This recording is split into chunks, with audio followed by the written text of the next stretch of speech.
Okay, guy, we're at Sam's Gap, and we've got another hiker here, and she's got an interesting story. Give us your name, your trail name, and a little bit about yourself. Sure, my name's Steph. My trail name's Chuck Norris. I'm from the Pocono Mountains in Pennsylvania. The trail actually runs right by the mountain that I work at between Lehigh Gap and Wind Gap. Yeah, I'm Chuck Norris for a variety of reasons. Probably the first being that I can chop an atom with the split of my hand here. Okay. I met the real Chuck Norris in Hot Springs, North Carolina, and he officially passed on his trail name to me. So, I gave him a little 1-2. Now he's Chuck Norris, and he's forevermore passed on the trail name. So. When did that happen in Hot Springs? That happened just a few days ago. Just a few days ago. 2 days ago? Yeah, because they've only been there a week. Yeah. They come back from Florida and took over there. That's right. And started there again. Yeah. Now, when did you start? I started March 4th. March 4th. What were you going by before Chuck Norris? I had a couple trail names tossed out to me. You just didn't? Chuck Norris was given to me by my trail family. Okay. The other ones were kind of like just tossed out as, the first couple of days everyone's trying to give you a trail name. I had my headlamp stuck on in my pack, and it was kind of like hanging out on my back like this, and it was turned on, so they called me Tail Light for a little while. I also got Quadzilla. I'm a distance runner, and I ran track, so I've got pretty muscular quads, also from my training, so that stuck around for a bit, but Chuck Norris was the one I went for. Sometimes they call me, most of the time they call me Norris. For short, sometimes they call me Chuck or Chucky. Yeah. But I like Chuck Norris. It's got a good old tough vibe to it. And I heard you talking about doing push-ups. Push-ups, yep. I get about 100 push-ups in a day. Breakfast, lunch, and dinner, and then whenever it moves me. Really? Yep. How long have you been thinking about doing the trail? I've been thinking about doing the trail for 3 years now. I started seriously considering it about 1.5 years ago, and then I'd say my serious prep came in maybe 8 months ago when I started making sure I had all the right gear, getting out on my prep hikes. But in the Poconos where I'm from, I do lots of backpacking, climbing, biking, all sorts of things. So it didn't take too much to get it all together. Are you in between school? I am. I graduated from the University of Delaware, and I actually just accepted an offer to a graduate program at GW in Washington, D.C. When does that start? That starts August 26th, I believe. So you need to be through by August? Yep, that's and a my lot of hard people, date. I'm going to kind of turn and look at the trail magic behind us while I'm talking to you. Well, congratulations on the education part of it and thank you. and getting accepted into the graduate program also. Thank you. What's been the hardest part for you, or has there been a hard part? On the trail? Yeah. The hardest part, I think it's finding a balance. For me, I came out here because I feel really connected to nature, and I have a lot of peace of mind when I'm in nature, but I also wanted to be a part of the social aspect. So it was finding a balance between being able to enjoy my own time on the trail and really getting to soak up the moments, and then keeping up with my friends who are doing about the same mile as me, but maybe are going at a faster pace or aren't as interested as the blooming flowers as I might be. But they kind of joke, I'll go off on my own for a morning. They'll call me a forest nymph because I'll just go off. In the Smokies, I was making some snow angels on the side of the trail or checking out all the frosted leaves, and then I'll meet back up with them at lunch. But it's really cool to have Let's wait.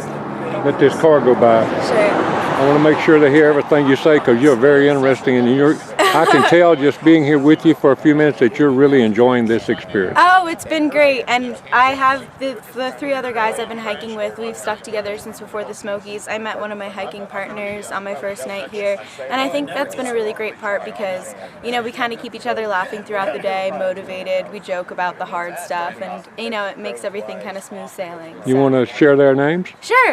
We have Navi, Navi's the further guy over there talking to Cookie Man. He's from London, England, just northwest of London. And then we have, that's Hemingway. The one closest to us. Yep, and he is from Buffalo, New York. He's a college professor. He's just going for his PhD after this. Wow. And then we have Goodwill. Goodwill's over there. He's over there at the coffee? Yep, he's from the Cape in Massachusetts. He has a really strong Boston accent, so everyone came up to him like, oh, have you seen the movie Good Will Hunting? And now he's Goodwill. But we also joke because it's kind of two-sided. He's a really great, good-hearted guy, so Goodwill for the accent and then for the heart. And he just got out of the Navy, so he's transitioning out of the Navy, and he'll be attending college in the fall. Very interesting. Yeah. I got a real a question I've been asking the hikers. I'm enjoying the answers I get. Tonight, if you're hiking and you're going to stay on top of this mountain somewhere with a beautiful view, a helicopter could drop any food that you could ask for in the world. What would you ask them to drop you to eat tonight? Man, any food. Well, I'm a vegetarian, Okay. so I feel like you'd probably hear like, a big juicy hamburger. If I could have any food, I think I would just want a cheesy veggie omelet. Okay. I just love eggs. When I get into trail towns, it's the first thing I order because I don't get enough protein out here on the trail, and they're fluffy, they're delicious, and you can't go wrong with cheese. Okay, you'll probably think about that all day. Yeah, I probably will. Anybody you want to say hello to before we let you go? Sure, I'll say hi to my parents. They've been my #1 fans. They were kind of iffy about me getting out here and starting by myself, but they've been supportive overall. And they track my progress every day. They have their coworkers kind of rallying behind me, and all my friends and family have been really supportive of this experience. So I'd like to say hey to them. Well, guys, she's having a blast out here. Don't worry about her. She's having fun out here. That I am. And she appreciates the support. As I tell y'all, thank y'all for helping her, because that support system is very important out here for them. God bless every step between here and Katahdin, and I'm going to let you go get some trail magic. Oh, thanks so much. Have a good one. And we'll let the car pass by. We're still here at Spivey Gap, guys, and got another person attempting a through hike. I'm going to let you tell us your name or trail name and anything you want to say about yourself. Well, my name is Blackbeard. I'm one of many Blackbeards. I'm from outside of Philadelphia, Pennsylvania. Is there an association of Blackbeards? I mean, do y'all have a meeting, annual meeting or something? There might be. I don't know. I got to figure it out. I'm only a month into my through hiker, a little bit less than that. Did you name yourself? No. So I was on top of Springer. I was like, my name's just Jeff for now. But some guy said you should be Blackbeard. I'm like, oh, that sounds like a good name. And then the next day, another girl was like, oh, we need to give you a trail name. How about Blackbeard? So 2 people said it, so I was like, done deal. You answered to it, so it's over with.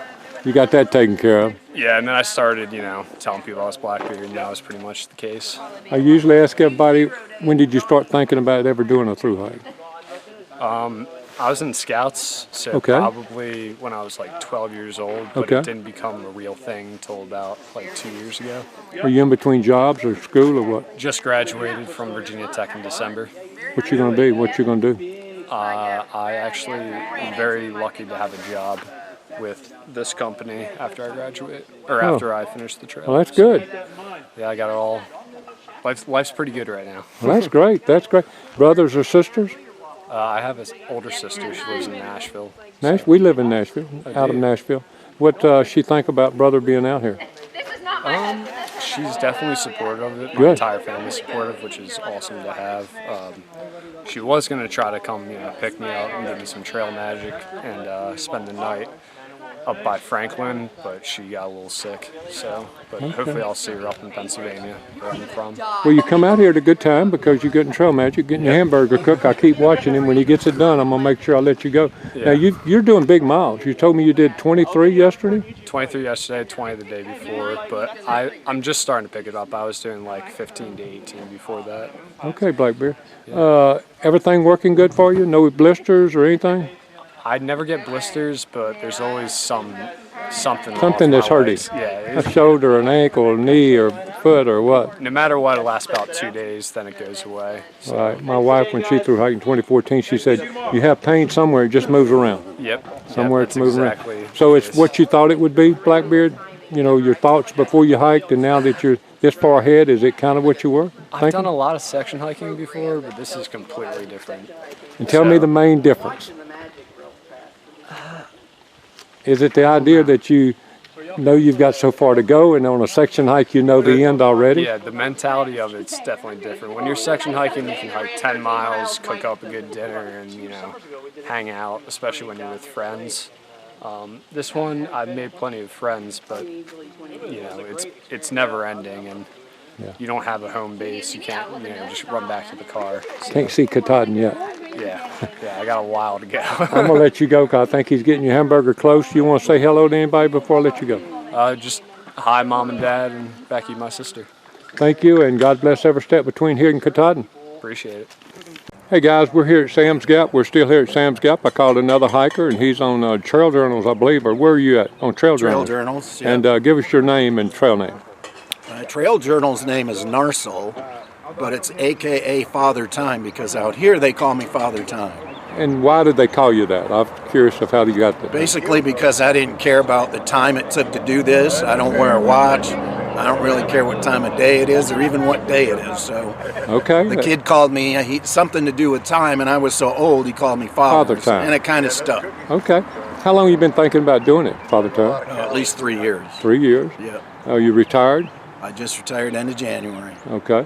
So this is your retirement present, a little This bit. is my retirement present. Yeah. Yeah, absolutely. What's your family think about you being out here? Well, my son thinks I'm crazy, of course, Well, that's- and my wife is fully supportive. how important is that support group, Father Time? Oh, you got to have it. I agree. You absolutely got to have it. You wouldn't be able to stay out here. I've been talking to people about that and trying to get them to understand that before they come out here, at least talk to the family or let them know how they could help you. Because like you just said, the mental aspect, I think, is really. The mental aspect, I think, is at least 50%, Yeah. especially once you get down the trail a ways. Yeah. You feel good about the mileage you're doing and all?